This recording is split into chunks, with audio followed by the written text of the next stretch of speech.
Welcome everyone to Swimming with Sharks, Adventures in Sales Ops. My name is Will Smith. That's right, that is my real name. And I am your host for Swimming with Sharks. And with me today is Ed, and I forgot to ask how to pronounce his name. So we're going to go back and make sure that we do that, is Orozco.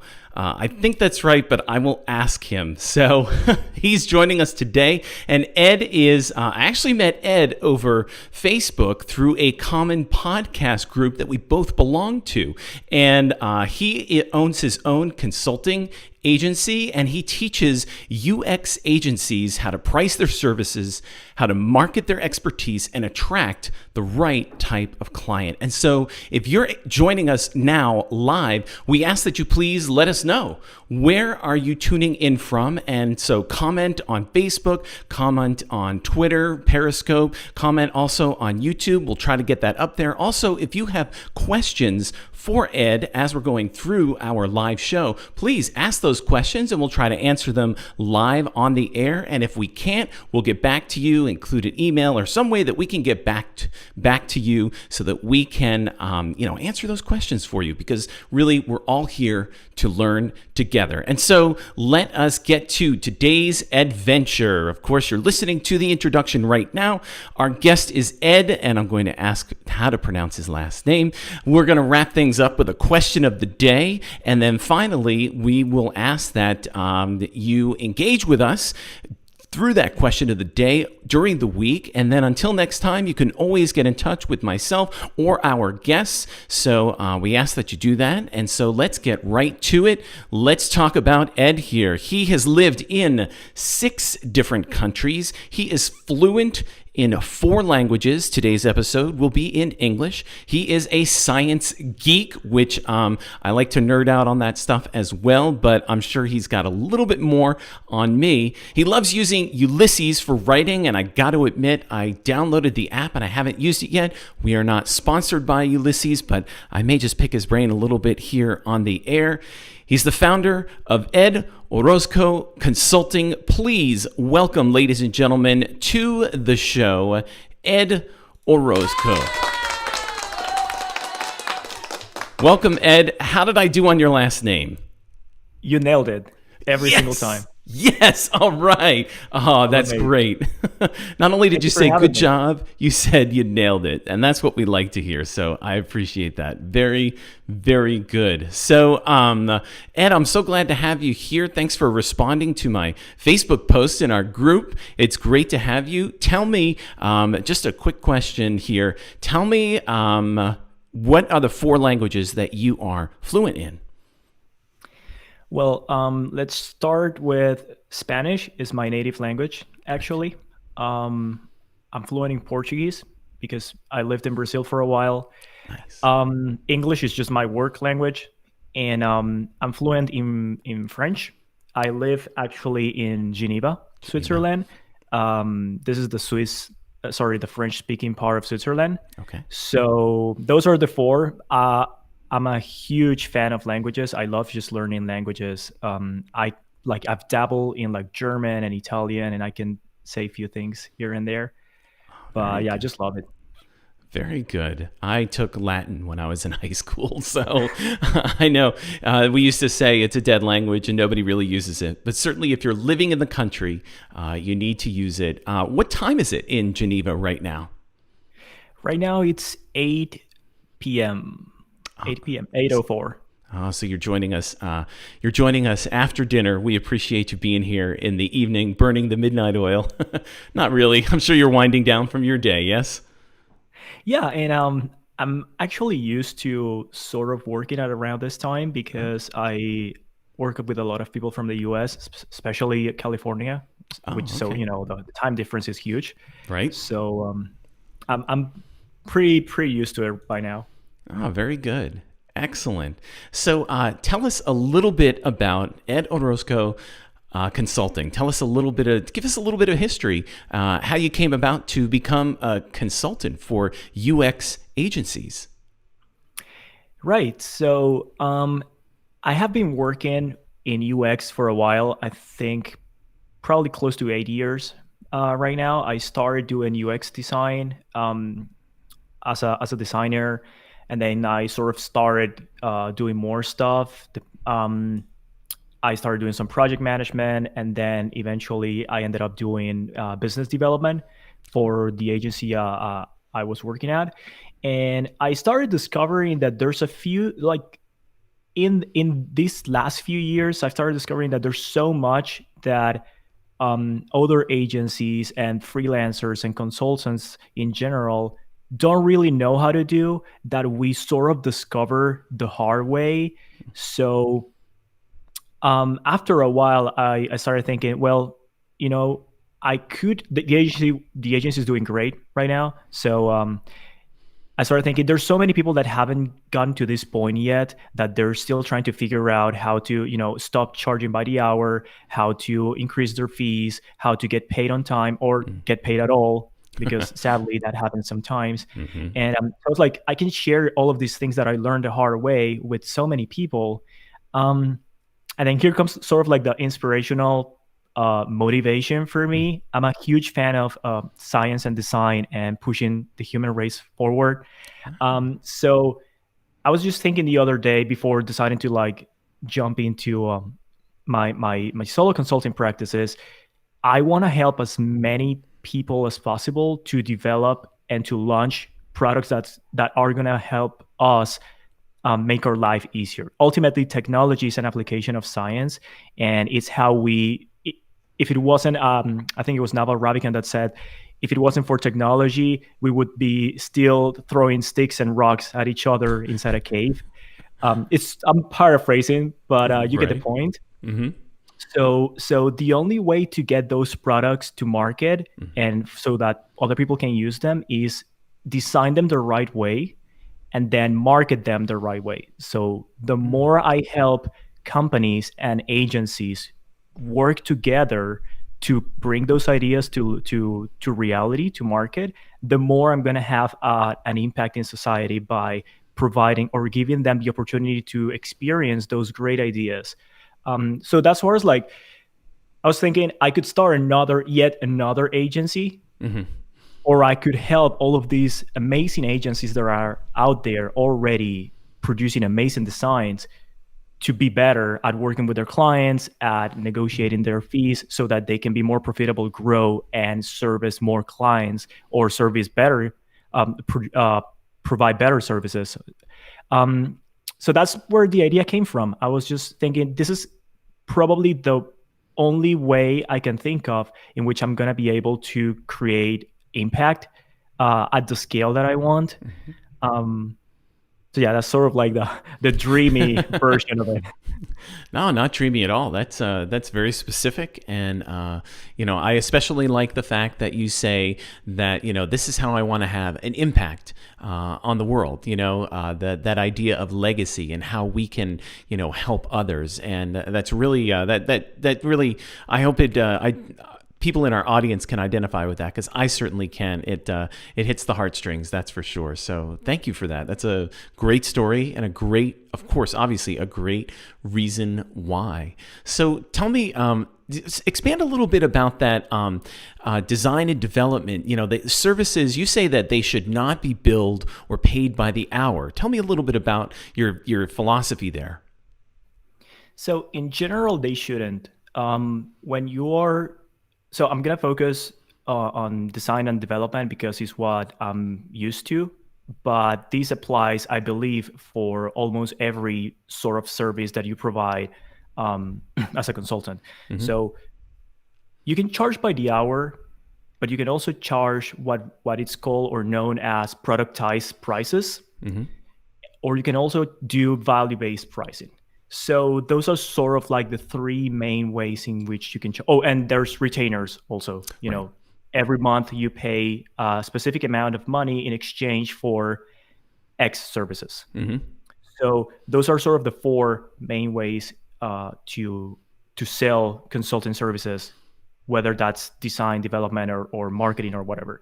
So I actually don't have anything against the productized, retainer, and value based. I actually encourage people to figure out which of those three is the best for their particular situation and the type of clients that they serve.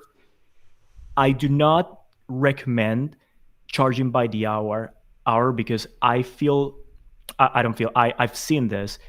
Charging by the hour is actually putting the incentives in the wrong places and is punishing the service provider for wanting to be more efficient and wanting to produce a better work for their clients. And I'll give you an example. Um, if I have, let's say, I edit video or I edit 3D video, which takes a lot of computational power to render. I do animations as a freelancer for Pixar. Let's just imagine, right? Okay. So Pixar comes to me and say, "Hey, I need you guys, or I need you to render this video or do this animation for this whatever movie that we're producing." And they're gonna be like, "How many hours is gonna take you?" "Oh, well, it's gonna take me, based on previous experience, it's gonna take me 10 hours. Okay, how much is your hourly rate? This is how much we're gonna pay you. Now, as I advance in my career and I learn more techniques and I become better at what I do and I have a team helping me do those animations, I can finish those animations way faster. And as a business owner, I actually for me, it's very important if I hire someone to do whatever work I need done very quickly. Time is money. So the faster I can get it done, the better for me. So if I'm paying by the hour, the designer or the animator that I'm hiring, let's say that's me, the animator, I don't have any incentive to work faster, to invest in better computers, to render faster and to deliver faster. Because if I do that, I'm punishing myself because I get to charge less money. So if I said 10 hours, then I can finish it in 3 hours, but the rest of the time I need to find, a justification for charging 7 extra hours that I actually didn't use or didn't need for this project. So in fact, I'm punishing myself because I charge less, or I'm punishing the client because I'm charging them for things that I'm really not doing, like for time that I'm really not working, which seems like a conflict of interest. And it's very unfair. Also, as a business owner, if you're hiring someone and you want something done very quickly, oftentimes that people would pay more for having something done more quickly. Like the whole, like, I give you a very basic example that everybody should be familiar with. You have Amazon, and there's standard 3 to 5 day shipping, but you can also have Amazon Prime, which is next day shipping, or you can have Prime Now, which is like I'll send it to you in half an hour. So people are happy to pay more to Amazon to get whatever it is that they're purchasing faster, and that applies across the board for every business transaction. The faster you can get results, the more valuable those results are for the business, and the more, in theory, they're going to be willing to pay. So speed is obviously speed and convenience. That's what I always think of when it comes to Amazon, that those are the two particular things that are important. Speed and convenience. The faster you can get it done. So let's put this into kind of a design. So are you saying that, a lot of designers, they'll probably maybe not put forth their best effort because they're trying to get it done faster? If you're paid by the hour, let's say it'll depend on how ethical they are. But ultimately, if you're paying by the hour, you're actually incentivizing them to be slow, to be very slow. Oh, okay. Okay. Because the longer they take, the more hours they get to charge, so the more money they receive. Oh, okay. That makes sense. Or even if they're bidding it out, I thought it would take 10 hours. It actually took me 12, so I need to charge you more. And nobody wants that. Right. Yeah. Nobody likes a surprise fee, I'm sure, or an extra charge. Absolutely not. Yeah, that's the other problem, is sometimes you have a budget to get something done. Let's say you're hiring someone to do a website or a WordPress plugin or whatever it is, and you want a quote. Whether you're the business owner or you want to present that quote to your boss, you want to know how much this is gonna cost you, because internally the business is thinking, we can either hire outside help, we can have someone to do it in-house if we have the talent for it, or we can not do it at all and find an alternative. So the only way the business is going to be able to make that decision is by knowing in advance how much it's going to take and how much it's going to cost. So if a client approaches you and you're a service provider and you tell them, oh, I actually don't know, it's going to take at least 20 hours and it's going to cost at least $2,000, but I actually don't know. That's a very difficult position to be in as a client that's hiring services, because you have no way to decide if this is going to be the right thing to do. It's like, okay, it's going to be at least $2,000, but what if it's twice that? I'm not prepared to spend that much money on this. So it's pretty scary. Yeah, absolutely. Especially when the unknowns, and especially when you're going into a project, you're hiring someone, you want to know as much information ahead of time, rather than, again, those surprises that nobody likes to have. So tell me about something that you see with a lot of agencies or a lot of designers that you think that they should stop doing. Just stop it now. Yeah, there's a few things, but the first thing is they should stop selling everything to everybody. We live in a over-communicated world. There's too much noise, especially online and on social media. And this is not new. This has been since the 80s and 70s. Advertising has been always there.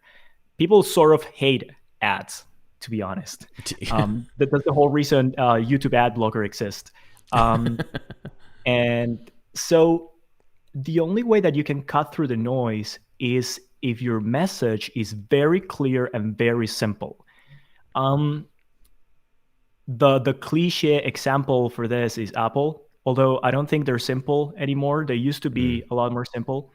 But Apple, especially when Steve Jobs came back, said, guys, we're manufacturing, I think it was like 20 or 30 different products. That introduces a lot of hidden costs, right? Because we have so many moving parts. We have a lot of redundancy in our manufacturing facilities and in our design departments. Marketing has to create many more collaterals and materials and videos and ads, because we have all of this complexity. Let's just get rid of all that complexity and just sell this one thing. So in computers, let's just sell the iMac. I think the iPod just was about to be released when he came back, or he came and then we designed it later.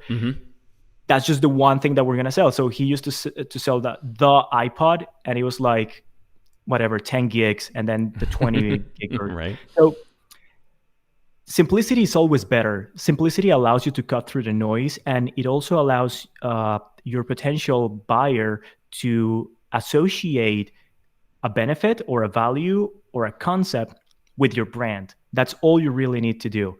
If you are everything for everybody, it's going to be really difficult to remember you for what you do, especially if everyone else in your space, like your competitors, are doing the same thing. So if you have, 10 UX agencies and they all sell development, wireframing, visual design, branding, logo design, all of that, it's going to be really hard to remember, they're all sort of the same. They're all selling the same thing, which actually leads to clients or to companies to base their decision on price. So what ends up happening is, if all of these agencies look the same and they all offer the same type of services, I'm just going to choose the cheapest one. The lowest price, yeah. Yeah, the lowest price. How can we, if they're all the same, how can we differentiate them? Okay, let's just do it by price. And that's when you get into pricing wars and, unfortunately, rock bottom prices.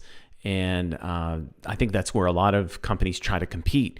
Who's going to be the cheapest? And I got to say that I completely agree with you to associate with the brand. I think that's very important. Everyone talks about brand, and being on brand is being specific and being in a specific niche rather than trying to be all things for everybody. What do you think? What do you think is the philosophy or the thought process behind that? I'm going to be all things to everybody. Is it just trying to keep the doors, the lights on, trying to stay in business? Yeah, I think it comes from fear, from a scarcity mindset. feeling like, oh, there aren't that many clients Mm. willing to pay that much. So the more I do, the more clients I catch. I cast a wider net. When in reality, that's not really how it works. There's Mm. way many more clients that you would think. I mean, we're 7 billion people, I think, and there's a lot of people. There's a lot of people. Actually, in fact, I know this because I have friends and people I know that um, are into tech and have tech companies, Hmm. and they struggle to find UX services and development services. So it's not that there's not it's not like there's not enough clients for everybody. The problem is that they don't really know how to find you. They don't know why they should pick you instead of someone else. So it all comes down to how can you make them remember you, and how can you get Mm. to the right type of audience instead of being everything for everybody. Yeah, I think it was a few episodes ago we were talking about RevOps with Christina Gillenwater, and she basically said, get really good at one thing, and that's what you'll be known for. I think that you're saying the same thing. Exactly. And it also helps you to reduce your operational cost, because think Mm. about it. If every time you go into a sales process, you have to keep all of these PDFs and presentations, and you have to train your sales team on a bunch of different speeches and pitches. It takes a lot of effort. It takes a lot more effort, and it costs a lot more money and time to do that than just focus on one thing. If you just focus on one thing, first, clients are going to come to you for that one thing. Mhm. So you have half of the battle already won. And second, it's going to be cheaper and faster for you to, well, if you're doing sales yourself, to prepare yourself for those Right. sales conversations. And if you're training a team, it's going to be way faster and easier for them to get up to speed with how to sell that product or service that you're offering. So it just makes more sense. That's, when you were talking about that, I thought of the phrase that you hear a lot of, especially agency owners say, "Oh, I'm totally stretched thin." And I think that, that's a great example of what you're saying, that I'm trying to do this, I'm trying to prepare this, I'm trying to get my sales team ready, prepare myself for this pitch because I've never pitched this type of client. And if you just like you said, if you just focus, it makes life a lot easier. And I think that's hard for a lot of people to hear because they don't want to miss out on that opportunity. Yeah, but it also it's also a matter of understanding how much time and how much money is going into you marketing for a lot of people. When you sit down and you see how many hours you're paying your staff Mm. to learn all of these processes and produce all of these different products and services, if you actually can sort of measure all of that, you'll realize that you're actually wasting a lot of energy on things that are not moving the needle. That's the big problem. And the other thing is operating from a scarcity mindset, Mm. or operating. I know a lot of agencies, the problem that they have is that their cash flow is very tight. Mm. So they cannot afford not closing a deal. And that's a terrible position to be at, because then when you don't know how you're gonna pay payroll next month, or how Mm. you're gonna Mhm. cover your operational cost, you're gonna be desperate. That's really what's gonna happen, and nobody wants to do business with someone who's desperate. And that's just for life. Yeah, Human exactly. relationship. That conjures up so many images of, somebody desperate, and there's no, it gives everyone in the room, both the, especially the client, that feeling of uneasiness, that if you feel so uneasy that they're just, oh my goodness, we need to get somebody, just calm down. Show me that you've been here before. You've done this before. You're the professional. Yeah. You don't want to work with desperate people. Yeah, if you seem nervous, they're not gonna know why, but they're gonna feel it. They're gonna smell the fear, and then they're gonna be like, "Oh, I don't want to work with this guy. I cannot trust this guy. Mm. Um, he was stuttering or whatever during the call."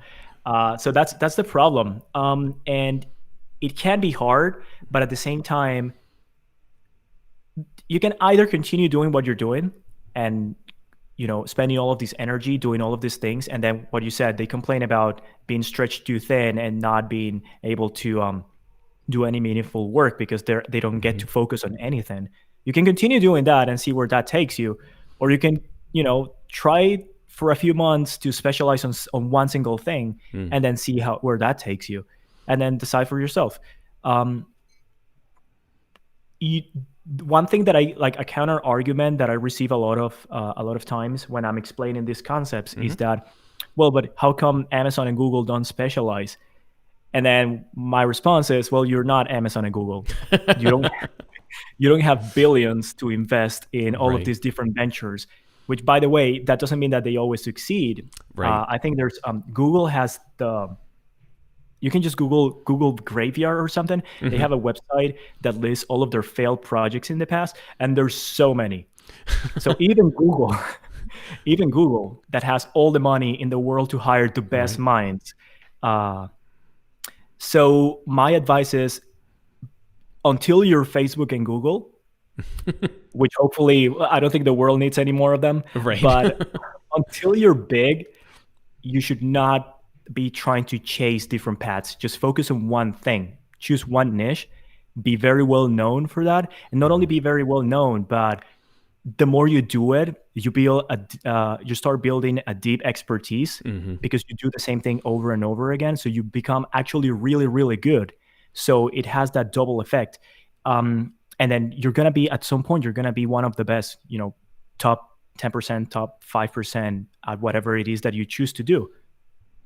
Yeah, this is, I love this advice. That's, to me, I think that's a great rewind moment. So if you're not watching us live right now, if you're listening to the podcast, rewind that and, be known for something and really focus in on something for just a couple of months.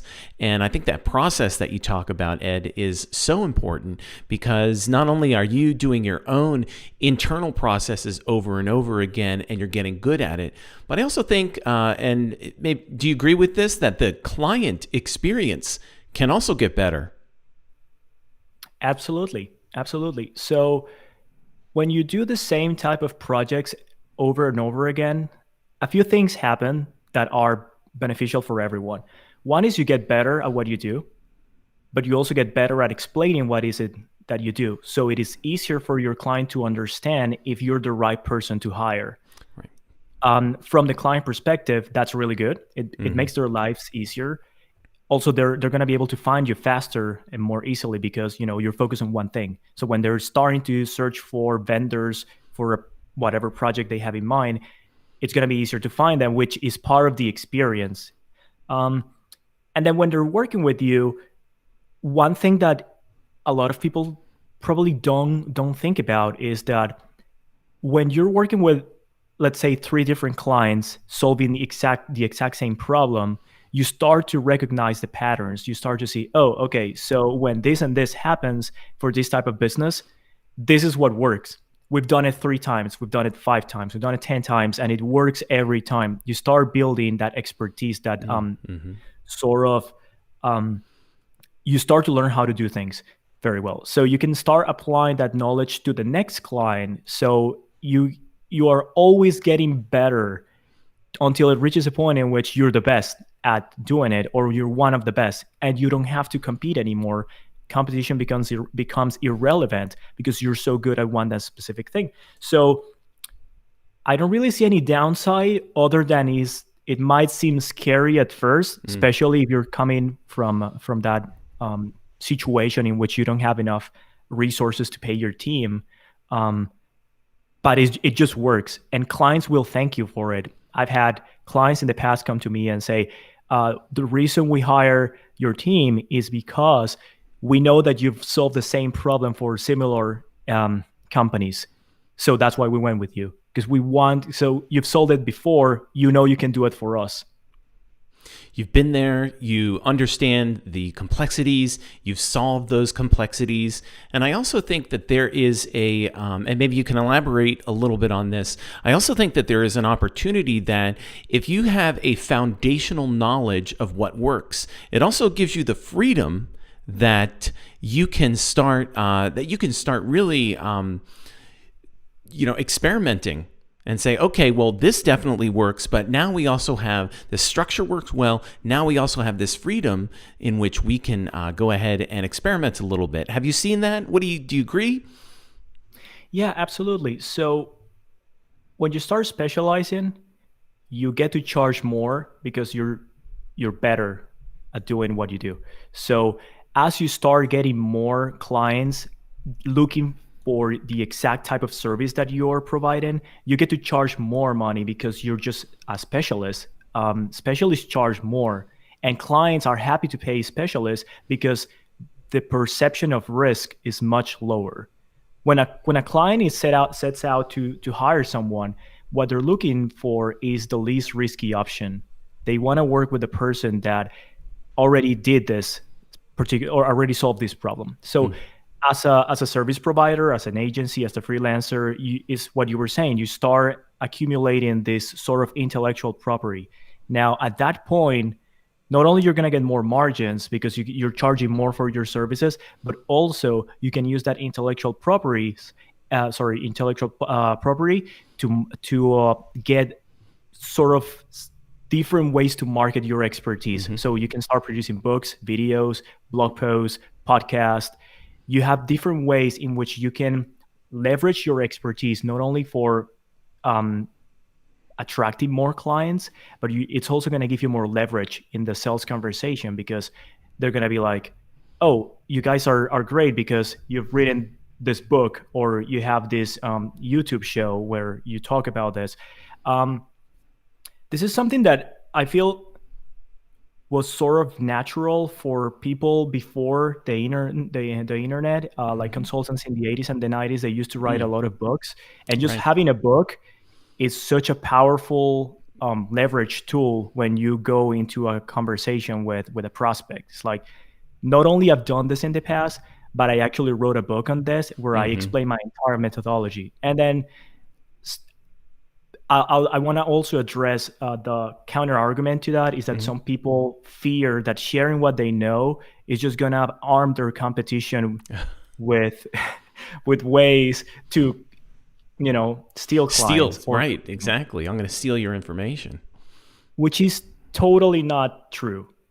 Actually, the more you share, the more your reputation grows, and the more you become well known for that. Actually, if you're the first one to share, you're disarming your competition from using that knowledge and put them and use it as leverage because you were the first one to put it outside. So the first one always has more impact.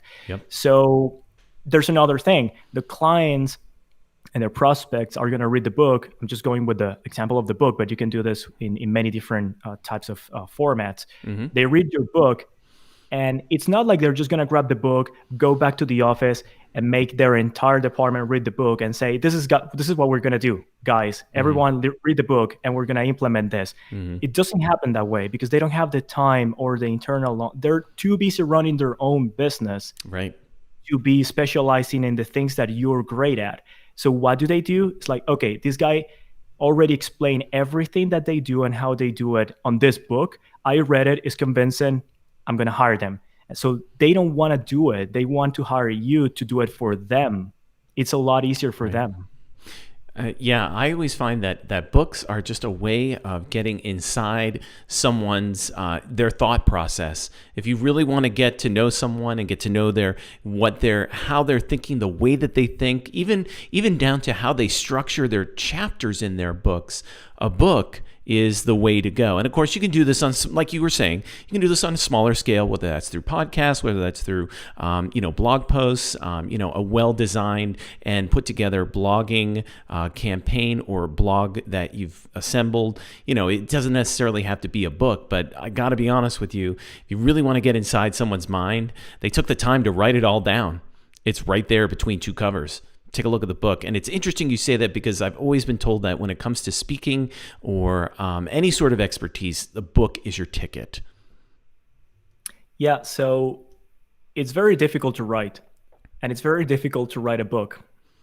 If you ever had to write a thesis or any sort of research project, you know how difficult it is to articulate all of these ideas that you have in your head into something that makes sense for someone else. So just going through that process solidifies your knowledge. And this goes for everyone. If you want to learn something, go and read a book from the author that's a leading expert on that, because they took the time to condense. They went through the excruciating pain of producing a book, which is one of the most intellectually challenging activities or endeavors that you can do.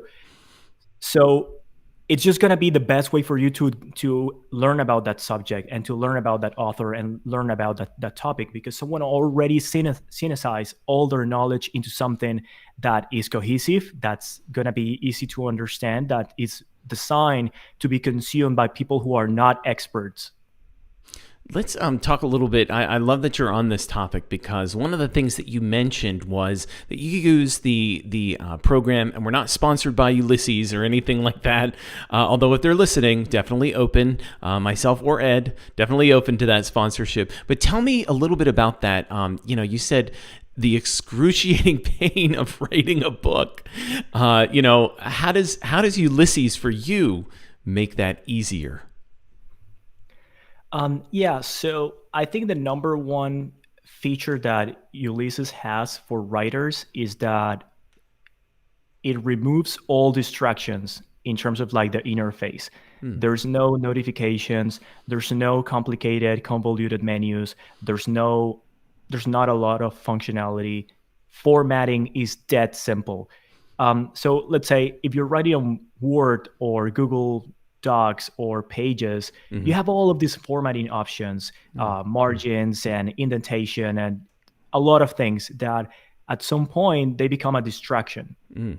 Whereas what Ulysses, I think it's the best feature that they have, and I think it's part of why is my favorite app, is just because it's focused on you getting your ideas down into written form as quickly as possible.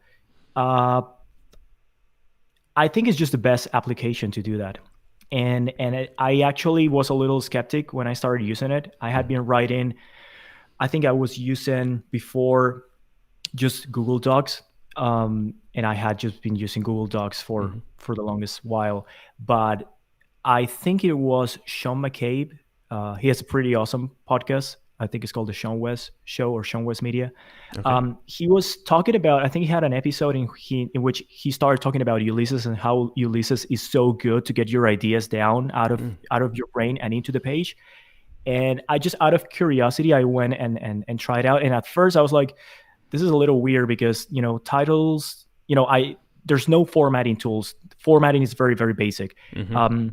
But after a couple of days using it, I was just like, this is perfect. This is the best tool to write because there's no distractions. There's nothing that's, moving my attention from the page to something else, as there is with all of these other tools that we've mentioned. That's why I like it. Another cool thing that Ulysses has, and again, we're not sponsored by Ulysses, but you can export your articles directly from Ulysses to your Medium account. I write for a few publications on Medium, and Ulysses has this really cool option in which all of their formatting is compatible with Medium's formatting. So you can export directly from Ulysses to your Medium account, which I think is pretty awesome. It's all about simplicity. Again, you should also always try to simplify instead of adding complexity. Complexity doesn't help anyone. It sounds to me, just to kind of bring this full circle, it sounds to me that Ulysses is very focused in its, so that you could be focused. So it's very specific in its niche to get your ideas down and into that writing rather than having all these distractions. Kind of like what we were talking about agencies being distracted by all the different products and things that they can offer, just bringing everything down into focus. So I could see why you like that. That seems to be a very, very consistent theme here in your life. Would you agree? Absolutely. There's this German designer called Dieter Rams. He has this phrase that says less but better. But again, he's not the first one to say it. Right. We had Leonardo da Vinci saying, simplicity is the ultimate sophistication. It's actually very difficult to make something simple, to distill all the complexity into its most basic components. But when you do, it's beautiful. When you do, it's so easy to understand and to use. So like there's beauty in simplicity. So I think as an entrepreneur or as a business owner or as a freelancer, whatever it is that you do, you should always fight this battle against complexity. You should always try to find easier ways to what's the easiest way to do this, or what's the most simple way in which I can present these ideas. That's going to help you a lot, and it's going to not only in your communications but also in your daily life, because you're not going to be wasting time and energy doing things that are not adding any value. Yeah, absolutely. I've heard that many times, and I forget who said this, but basically the hardest thing, it's very easy to add things on, add this feature, but it's very hard to pull things away, to get it down to the most simplistic form. That's one of the hardest things to do, and it takes the most discipline. Do you have any tips on how we can definitely discipline, how designers might discipline themselves, or how can we discipline ourselves to start, constantly take stuff away to get it to the most simplistic form? Yeah, the first step is to assess the gravity of the situation. Just sort of whatever you're trying to do or whatever you're trying to simplify, you need to take a step back and look at it from sort of like how that process or how that particular aspect of your life is taking away energy from you. Actually, like Marie Kondo's phrase, I think, where she says, just lay everything on the ground and then grab each article and ask yourself, does this spark joy? It's the same thing. It's the same thing for everything. Just like Marie Kondo everything you can in your life. So if you have a calendar filled up with meetings and recurring meetings and people who just spend hours and hours on the phone, and at the end of the day they feel bad because they don't feel like they accomplish anything, just take a look at your calendar and just try to figure out if you really need to have all of those real-time conversations. Sometime I'm gonna go back to Naval Ravikant again. He says if it's an in-person meeting, try to do a video call. If it's a video call, try to do a phone call. If it's a phone call, try to do an email. If it's an email, try to do a text message. And if it's a text message, you shouldn't be texting during work hours, so don't do it anyway. That's some great advice right there. I think it was one of our former guests, I forget which episode it was of Swimming with Sharks, but they essentially said, listen, if it takes more than 3 emails going back and forth, you need to have a meeting or you need to make a video call, because the time that you're wasting going back and forth on the email, just simplify it. Get everyone in the same, whether it's a Zoom room or a Google Meet room, get everyone in the same room, however you can do that, and just take care of it. Yeah, get it done with. And then also learn how to communicate effectively. And the best way to do that is by writing. Just create a habit of writing, even if you're not writing for your business, but just keep a basic journal saying like, okay, today I woke up and I felt like having some coffee, so I had some coffee. And, just write down whatever your brain throws at you, but just do it consistently every day. I think on the Tim Ferriss show, he had Jerry Seinfeld on the show very recently, and Seinfeld was saying the best way to get better jokes or to come up with better jokes is to write every day. So he has a period of time every single day in which he sits down and writes. Sometimes he doesn't come up with anything and he doesn't have anything to write about, but he doesn't allow himself to do anything else other than writing. So maybe he's just there staring at the screen or at his notepad or whatever he uses, and he won't stop until the time's up. So let's say he's running from 7 a.m. to 8:30 or to 9 a.m. And he doesn't allow himself to do anything else other than writing, which I think is great. So just go on your calendar, block that that time every single day on your calendar. Set the appointment. Treat it as a meeting. Exactly. And then just commit to it. It doesn't matter if you don't write. Just don't do anything else, because that's your writing time. So you might as well just write.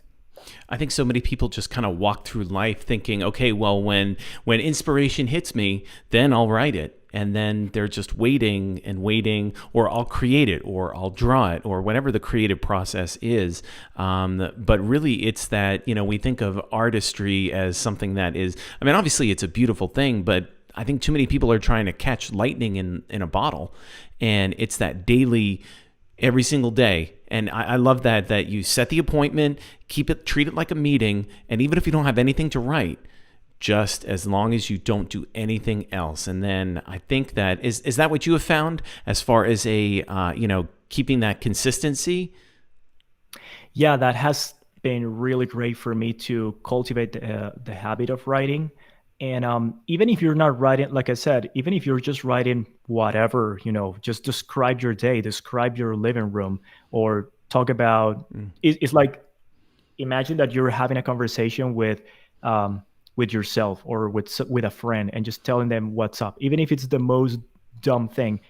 It's gonna, just putting it on in writing form helps you get the creative juices flowing. What's happened to me many times is I don't have anything to write, so I'll just start journaling, writing, describing whatever comes to mind. It doesn't matter, just write.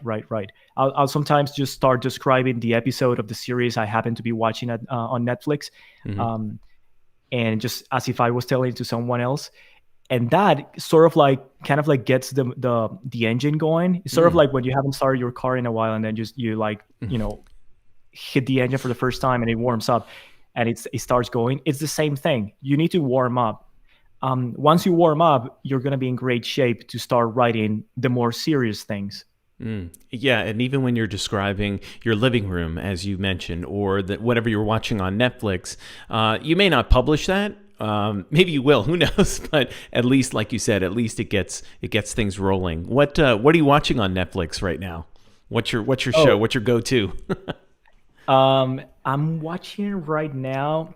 So my wife and I just started watching Harry Potter again, all of them. Okay. Mm-hmm. I think we're halfway through. Okay. And then I'm watching this series, which it's kind of silly, but I find it very funny. It's Community. I don't know. Community. Oh, yes. Oh, there are many people that I Community is one of my favorites. Not the favorite, but Community is definitely it's top notch up there for sure. My family loves it. My wife and my kids, they all love Community. They try to convince me to. It's hilarious. It's really good. So those of you that. Go ahead. Imagine describing that to someone else. It's just like, okay, so the guys were sitting in the library and they were about to study, but then it will get you started on writing. Yeah, especially later seasons. Then there's a school-wide paintball fight, and there's also this going on, and Troy and Abed in the morning, and all kinds of stuff that's happening. So it's so funny. I gotta agree with that. Agree with you there. It's a very funny show. Well, listen, this has been a very interesting conversation about simplifying things and focusing down on things. Tell me a little bit about, now you just recently started podcasting. Tell me about your podcast. What do you talk about? Tell us about it. Sure.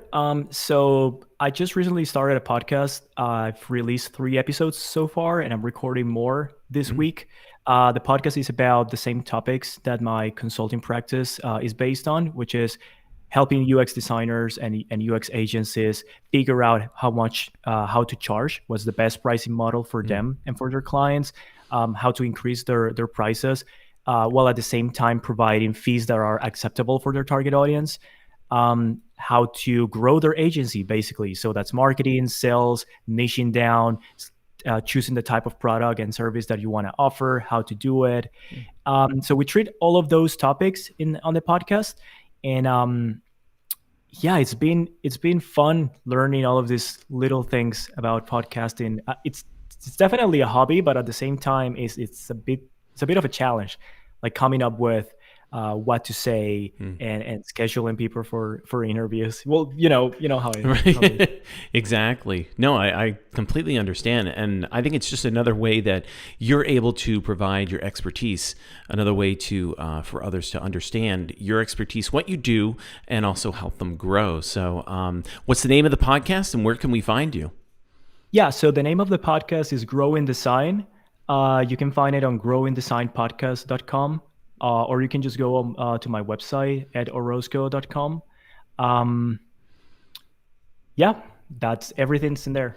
Perfect. That's great. So if those of you that are listening out there, if you would like to hear more about some of the topics that we've talked about today with Ed, definitely check out his podcast, Grow in Design, or go to his website. As Ed, what is it again? Your website? It's just my name.com, edorozco.com. You're lucky. See, if you enter in willsmith.com, well, you get all kinds of answers. So it will be awesome. That's very good. Well, listen, I really appreciate you being here on the show today, Ed, and we thank you. Any last thoughts that you want to share with the audience? Let me ask you this: what is the best piece of advice that you've ever received that you'd like to share with our audience today, as kind of your final last words here on the show? I don't know if this was an advice that I received, but it's something that I learned, which is every single question that you may have, someone already wrote a book about it. So go and find that book. Excellent. Great advice right there. Go and find the book, learn something new, or hop on a podcast and listen in and figure out something new. It's all about learning and helping each other grow. So Ed, thank you so much for joining us. We appreciate you. And folks, if you want to know more about Ed, you can follow him on LinkedIn. Where do you spend most of your time, Ed, on when it comes to social media? I think that would be LinkedIn. Okay. Yeah. Great. So follow Ed on LinkedIn, go to his website, and check out his podcast. Thanks again for joining us today, Ed, and I look forward to speaking with you soon again. It's been a pleasure. All right. Thanks. Take it easy. I would love to ask other questions, but about how you simplify, but this is what I have set up for today. Where do you go? And of course, it's all about learning. Where do you go for professional development? Do you hit the library? Do you go to Amazon and say, okay, like Ed just mentioned, do you have a question and then you look for the book that's already been written so that you can learn something new? What is your go-to? Do you go to Apple Podcasts? Do you go to Spotify and look for a new podcast? Where do you go for professional development, or where do you go to learn something new? And of course, if you would like to answer our question, please get in touch with us here at Menobite. And until next Tuesday at 2 o'clock every week, we are live Tuesdays at 2 with a couple of replays here and there. But if you'd like to get in touch with us, please meet us there on the socials, answer our question, and get in touch with us as soon as you can and when you're able to. So, and if you want to hear more, of course, we are on YouTube. You can see live. You can see our live videos that we have recorded in the past, and of course, you can enjoy this podcast wherever. Swimming with Sharks: Adventures and Sales Ops. You can enjoy it anywhere that you enjoy your podcast. And until next time, please take care of yourself and take care of each other.